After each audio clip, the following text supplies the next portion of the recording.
Om Swastiastu. Assalamualaikum warahmatullahi wabarakatuh. Salam sejahtera bagi kita semua. Saya perwakilan dari kelompok 2 akan memandu jalannya presentasi ini. Materi yang akan dibawakan yaitu tentang melindungi sistem informasi atau Protecting Information System. Sebelumnya, izinkan saya memperkenalkan anggota dari kelompok 2. Yang pertama ada Devi dengan 4 digit NIM belakang 1110. Yang kedua ada Adi Pratiwi dengan NIM 1107. Kemudian ada saya sendiri, Ella, dengan NIM 1097. Kemudian ada Mita dengan NIM 1114. Dan yang terakhir ada Ari dengan NIM 1101. Nah, untuk mempersingkat waktu, kami mulai saja presentasi pada hari ini. Materi pertama akan dibawakan oleh saya sendiri, yaitu 1.1 tentang kerentanan dan penyalahgunaan sistem. Pengendalian adalah metode, kebijakan, dan prosedur organisasi yang memastikan keamanan aset organisasi, akurasi dan reliabilitas pencatatan, serta kepatuhan operasional dan standar manajemen. Kemudian, adapun penyebab kerentanan sistem ada dua. Yang pertama, kerentanan internet. Jaringan internet lebih rentan daripada jaringan internal karena terbuka secara virtual bagi siapa saja. Ketika internet menjadi bagian dari jaringan perusahaan, sistem informasi organisasi akan semakin rentan terhadap pihak luar. Yang kedua, tantangan keamanan nirkabel.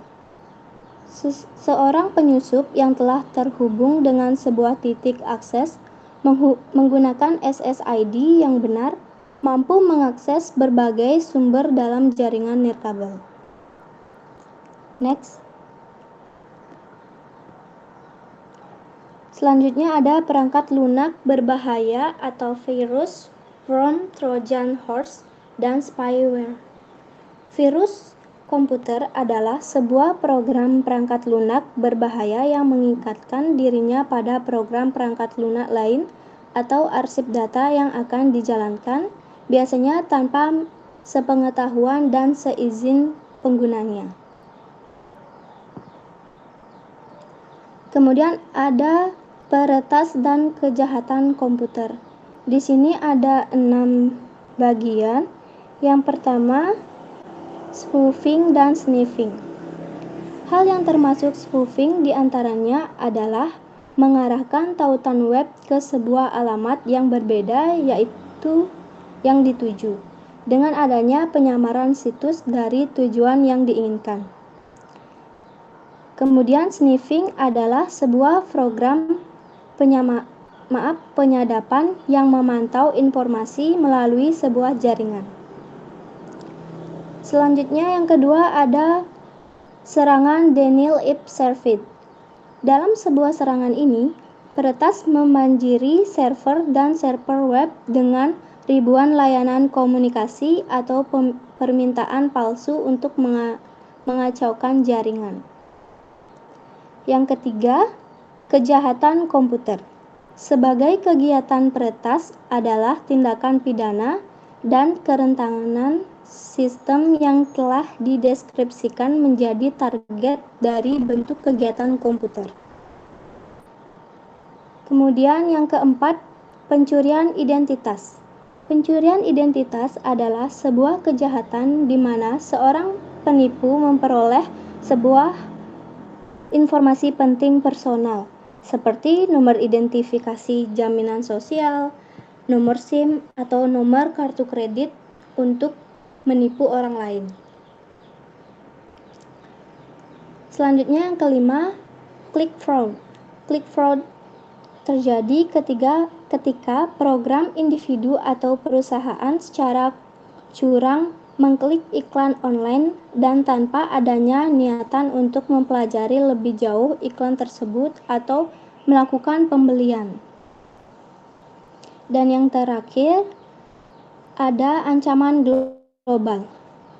Kerentanan internet telah mengubah individu dan bahkan keseluruhan negara menjadi target mudah bagi pembajakan uang didasari oleh motif politik untuk melakukan sabotase atau spionase. Nah, sekian pemaparan yang dapat saya berikan. Selanjutnya akan dilanjutkan oleh teman saya.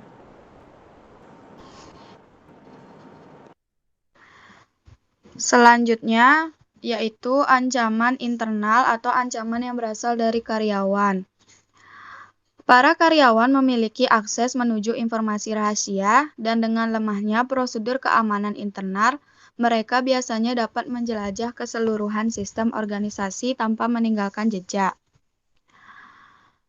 Selanjutnya, kerentanan perangkat lunak. Pertumbuhan dan kompleksitas ukuran program perangkat lunak, permintaan akan pengiriman yang tepat waktu ke pasaran. Kesalahan perangkat lunak memiliki ancaman konstan pada sistem informasi, menyebabkan kerugian yang tak terhitung dalam sisi produktivitas. Next. Materi selanjutnya yaitu materi 1.2 mengenai nilai bisnis keamanan dan pengendalian. Pengendalian dan keamanan yang tidak memadai dapat berakibat pada tanggung jawab hukum yang serius. Perusahaan tidak hanya harus melindungi aset informasi mereka sendiri, tetapi juga aset informasi pelanggan, karyawan, dan partner bisnis mereka. Kegagalan untuk melakukan hal tersebut dapat membuka jalan bagi perusahaan menuju gugatan yang memakan biaya akibat pemaparan data atau pencurian. Sebuah organisasi dapat diminta pertanggungjawaban atas risiko dan kerugian yang tidak diciptakan jika organisasi gagal untuk mengambil tindakan perlindungan yang benar, guna mencegah hilangnya data yang bersifat rahasia, data perusahaan atau pelanggaran privasi. Yang A. Persyaratan hukum dan peraturan untuk manajemen arsip elektronik.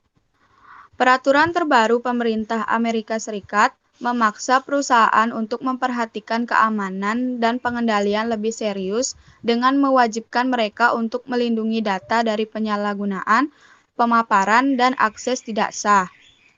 Perusahaan menghadapi kewajiban hukum baru untuk penjagaan dan penyimpangan catatan elektronik sebagaimana perlindungan terhadap hal-hal privasi. Yang B. Barang bukti elektronik dan komputer forensik. Manajemen keamanan, pengendalian, dan rekaman elektronik menjadi penting untuk menanggapi tindakan hukum. Banyak bukti saat ini untuk kecurangan persediaan, penggelapan, pencurian rahasia dagang perusahaan, kejahatan komputer, dan sejumlah kasus perdata berbentuk digital. Kasus hukum hari ini semakin bergantung pada bukti berbentuk data digital yang disimpan dalam perangkat penyimpanan portabel, CD, dan perangkat hard disk komputer, sebagaimana surel, pesan instan, dan transaksi perdagangan elektrik melalui internet. Surel saat ini menjadi jenis bukti elektronik yang paling populer. Kebijakan penjagaan dokumen elektronik yang efektif memastikan bahwa dokumen elektronik surel dan rekaman lainnya dikelola dengan baik dan dapat diakses dan tidak ditahan terlalu lama atau dihancurkan terlalu cepat. Hal ini juga mencerminkan kesadaran bagaimana menjaga barang bukti potensial bagi komputer forensik. Komputer forensik adalah pengumpulan pengujian autentisitas, penjagaan, dan analisis ilmiah terhadap data yang terdapat atau diambil dari media penyimpanan komputer, di mana informasi dapat digunakan sebagai barang bukti pengadilan. Komputer forensik mencakup beberapa permasalahan. Permasalahan yang pertama yaitu pemulihan data dari komputer sambil menjaga keutuhan barang bukti. Yang kedua, penyimpanan dan pengelolaan dengan aman dari data elektronik yang sudah dipulihkan. Ketiga, menemukan informasi penting dari sejumlah besar data elektronik. Dan yang keempat, menampilkan informasi di pengadilan. Materi selanjutnya akan disampaikan oleh rekan saya.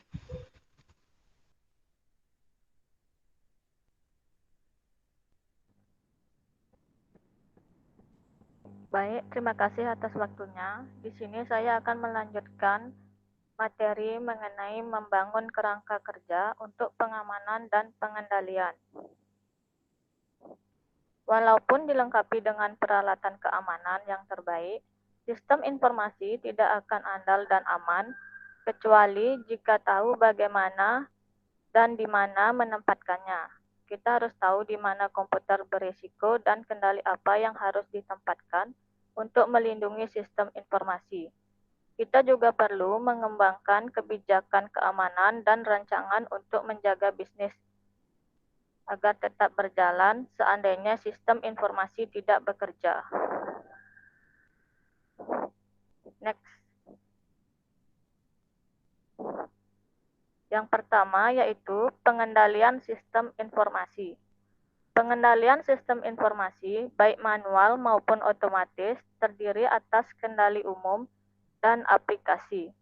Kendali umum atau general control berpengaruh atas desain, keamanan, dan penggunaan program komputer, serta keamanan arsip secara umum dari semua infrastruktur teknologi informasi perusahaan. Kendali aplikasi atau aplikasi kontrol adalah pengendalian khusus dan spesifik pada setiap aplikasi yang terkomputerisasi seperti proses pembayaran dan pemesanan. Kendali aplikasi dapat dikelompokkan menjadi 3. Yang pertama yaitu kendali input, di mana memeriksa keakuratan dan kelengkapan data yang akan dimasukkan ke dalam sistem. Yang kedua yaitu kendali pemrosesan yang meliputi penetapan data yang utuh dan akurat selama penintakhiran dilakukan. Dan yang terakhir yaitu kendali output, yaitu memastikan bahwa hasil dari pemrosesan komputer akurat, utuh, dan dapat didistribusikan dengan benar. Yang B, penilaian resiko. Penilaian risiko menentukan keadaan tingkatan risiko perusahaan jika sebuah tindakan atau proses yang spesifik tidak dapat dikendalikan, dapat diantisipasi, dan dapat diukur, tetapi sebagian besar bisnis akan dapat memperoleh beberapa pemahaman seputar risiko yang dihadapi. Next.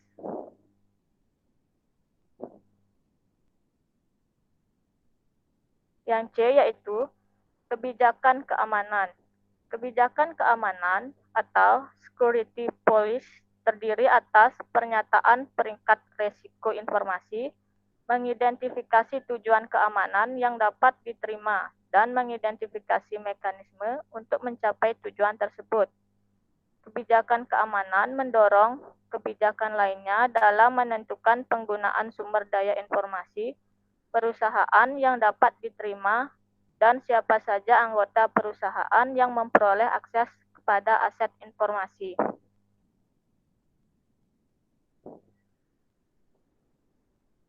Kebijakan keamanan juga mencakup penetapan manajemen identitas.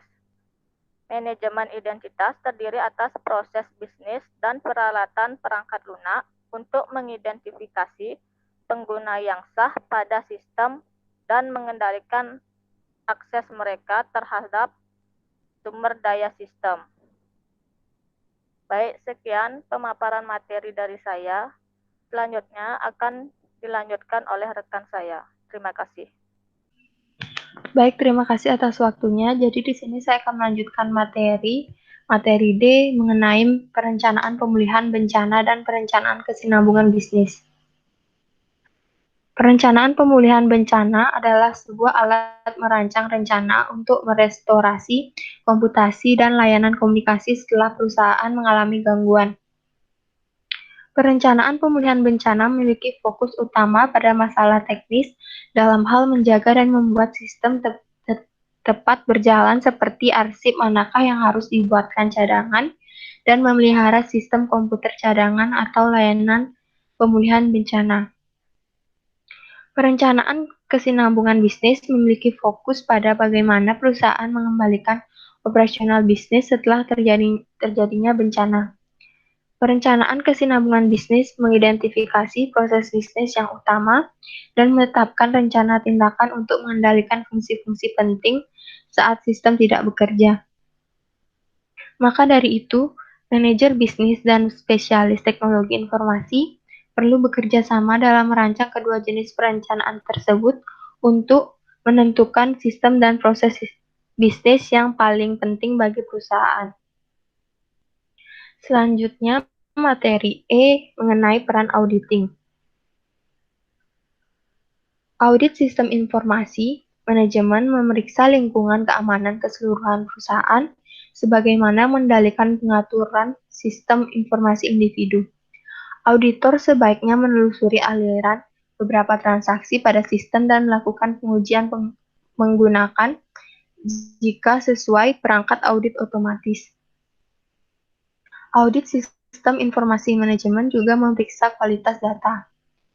Audit keamanan meninjau teknologi, prosedur, dokumentasi, pelatihan, dan personel.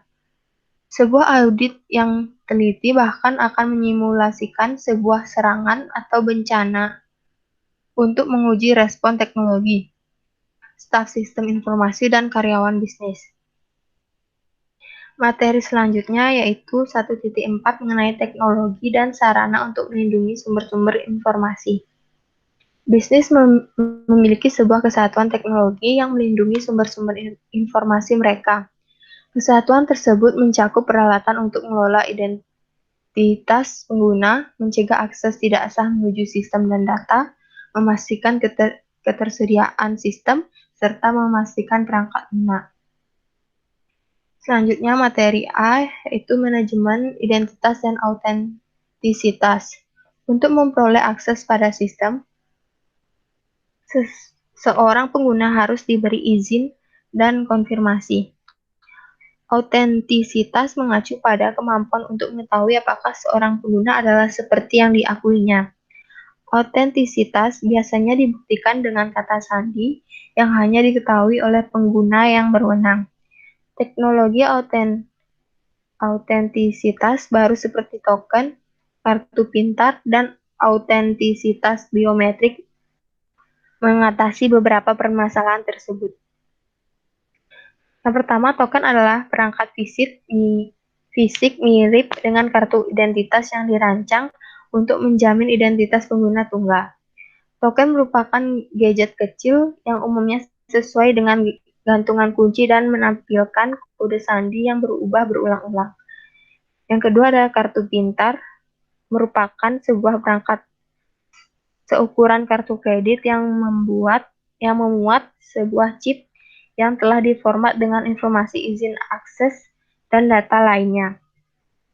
Selanjutnya, autentisitas biometrik menggunakan sistem yang dapat membaca dan menerjemahkan sifat perorangan manusia seperti sidik jari, selaput pelangi, dan suara untuk mengizinkan atau menolak akses autentisitas biometrik didasarkan pada pengukuran fisik ataupun sifat perilaku seseorang yang membuatnya berbeda dari yang lain. Autentisitas biometrik membandingkan karakteristik seorang untuk menentukan apakah terdapat perbedaan antara karakteristik tersebut dengan profil yang disimpan. Sekian materi dari saya, selanjutnya akan dilanjutkan oleh rekan saya.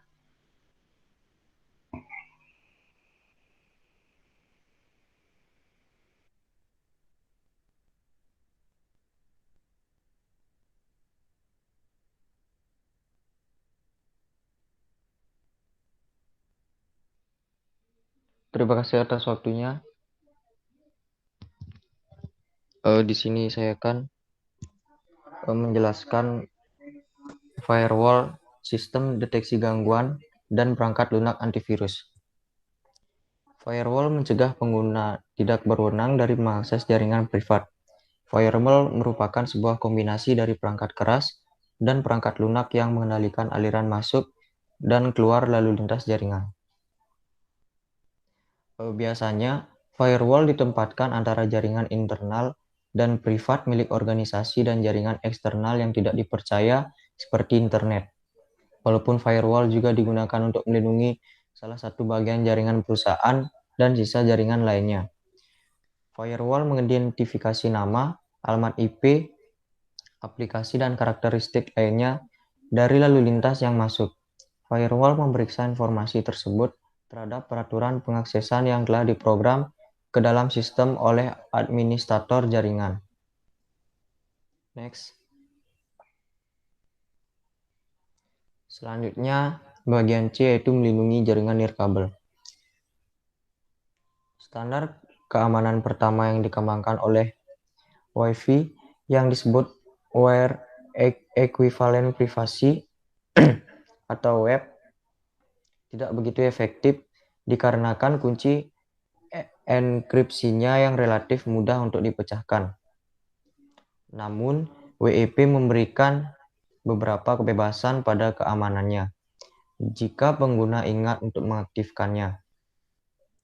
Perusahaan selanjutnya dapat meningkatkan keamanan Wi-Fi dengan menggunakannya bersamaan dengan teknologi jaringan privat virtual.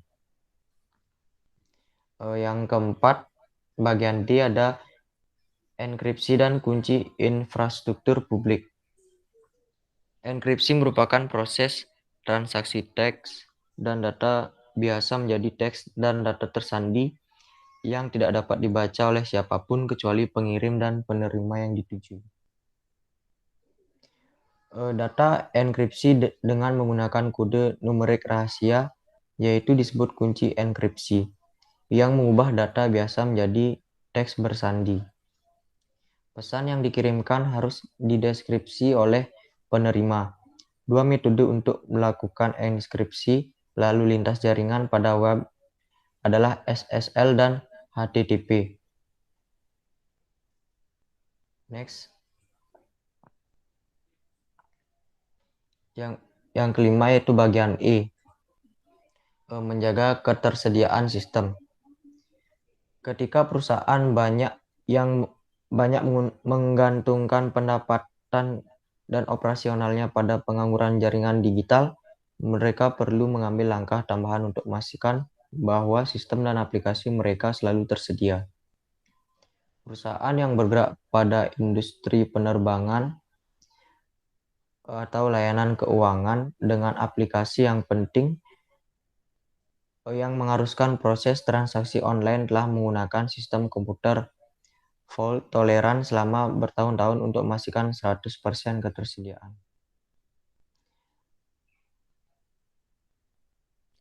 Sistem komputer fault tolerant terdiri atas perangkat keras, perangkat lunak, dan komponen daya listrik yang berlebihan untuk menciptakan lingkungan yang memberikan layanan berulang-ulang tanpa gangguan. Yang pertama yaitu pengendalian lalu lintas jaringan atau inspeksi paket mendalam. Sebuah teknologi disebut inspeksi paket mendalam membantu mengatasi masalah-masalah jaringan yang berjalan dengan sangat lamban. Yang kedua yaitu penggunaan alih daya untuk keamanan. Banyak perusahaan, terutama bisnis kecil, kekurangan sumber daya atau ahli untuk menyediakan lingkungan komputasi dengan ketersediaan tinggi yang aman. Selanjutnya yaitu bagian G, menjaga kualitas perangkat lunak.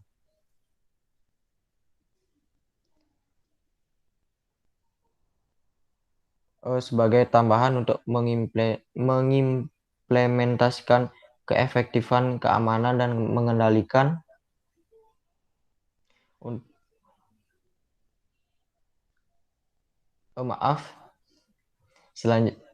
selanjutnya bagian F yaitu isu keamanan terhadap cloud computing dan mobil digital platform.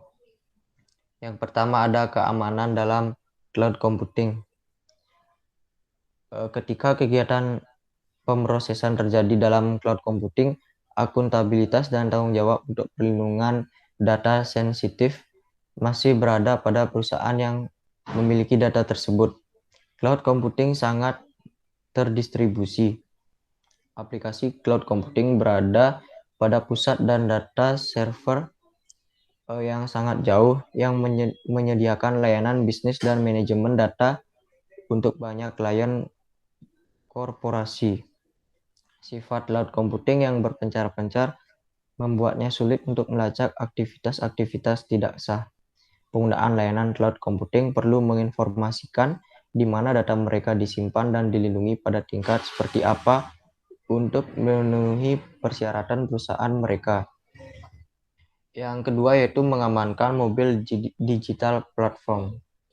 Jika perangkat mobile melakukan banyak fungsi komputer, mereka harus aman seperti layaknya PC desktop dan laptop terhadap malware, pencurian, dan kehilangan secara tidak sengaja. Akses atau tanpa izin dan percobaan peretasan.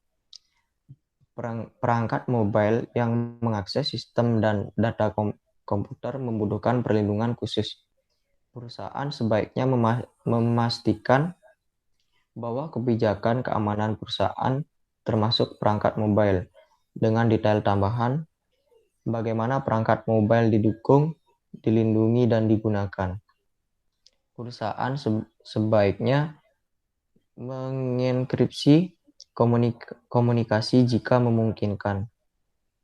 Semua pengguna perangkat mobile disarankan untuk menggunakan fitur kata sandi yang ditemukan di setiap smartphone. Selanjutnya bagian G yaitu menjaga kualitas perangkat lunak. Sebagai tambahan untuk mengimplementasikan keefektifan keamanan dan mengendalikan, organisasi dapat meningkatkan kualitas dan keandalan perangkat lunak dengan menggunakan matriks perangkat lunak dan pengujian perangkat lunak yang ketat. Matriks perangkat lunak merupakan penilaian objektif dari sistem dalam bentuk pengukuran yang terkuantifikasi. Penggunaan matriks yang sedang berjalan memungkinkan Departemen Sistem Informasi dan pengguna akhir untuk bersama-sama mengukur kinerja sistem dan mengidentifikasi permasalahan yang terjadi. Terima kasih, sekian pemaparan materi dari saya.